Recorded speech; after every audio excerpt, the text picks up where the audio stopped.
Hello Wildcats, this is Miss Ivy here from Monday's Marvelous Book Talk.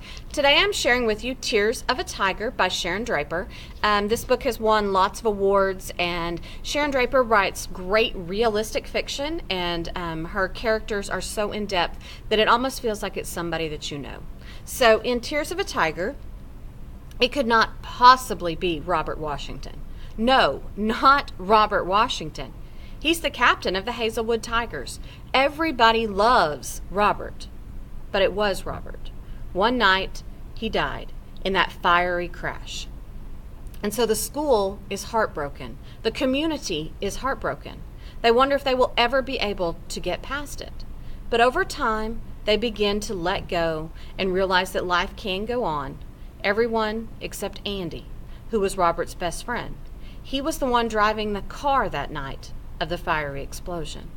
His guilt just eats him up from the inside, and he begins to wonder if somehow he will ever be able to survive. So is Andy able to let go of that guilt?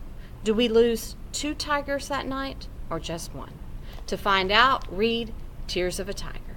This is Miss Ivy coming at you from your Wayside Library.